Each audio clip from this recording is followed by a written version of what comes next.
That's me on the left there, and that's also me again on the left, and me again. You get the point. But that's my dog Laverne. She's great. Anyways, back to me. You're probably wondering why I'm showing you these old, totally not embarrassing photos of me. Well, I'll tell you. Today is June 25th, and here in New York, that means Pride. And for those of you that don't know what Pride is, let me explain. Pride is this wonderful gathering of people celebrating one thing and one thing alone. Love. A love much braver people than you or I had to fight to be able to show. And I've never been. So, this is the story on how I changed all that. It all started with a conversation. It kind of went something like this. We still meeting up tomorrow? Oh, fuck, I didn't make a game plan. Pride ain't over till 11. Still want to meet? Yeah, boy. Alright, let me know where and when. We should meet at Jamaica. Okay, what time? I don't know, maybe like 2-ish? And it was with that, at 1:53 p.m., I was on the train to my first Pride.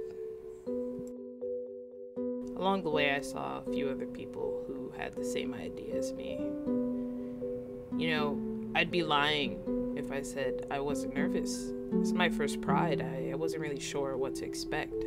But to make sure I had the best experience possible, I broke down my first go at Pride in a series of steps. Step 1, find Kalen. Who's Kalen? Well, he's my best friend, and he's been to Pride. So for my first time at Pride, I couldn't have picked a better tour guide. And after taking as good of a train ride as I could, step 1 was complete. It was there on the subway that step 2 began. Get to Pride. And we were tasked with riding the lovely E-Train for 26 stops. I'm being totally sarcastic if you couldn't tell. The E-Train sucks. But the company was nice, so it wasn't all bad.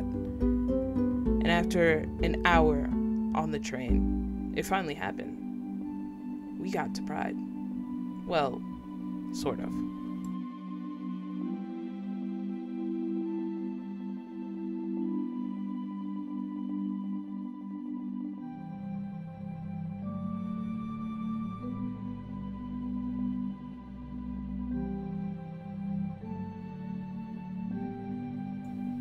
And then, music.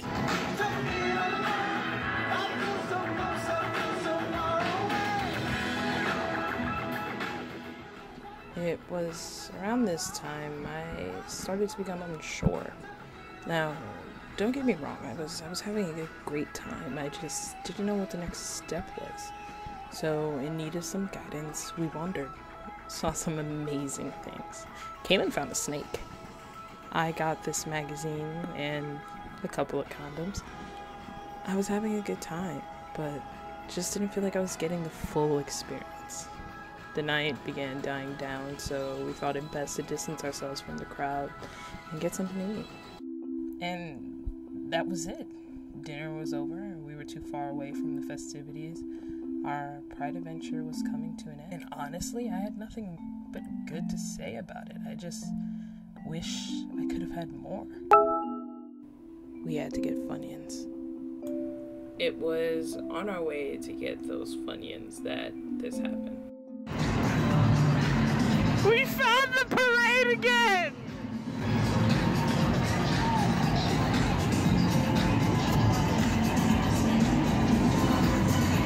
We had accidentally ran into the parade, and needless to say, I was having such a good time! The longer I stood there, the bigger the smile on my face got. And I just had this overwhelming feeling, this feeling of pride. I was proud to be me. And that was our next step. Step 4. Be gay.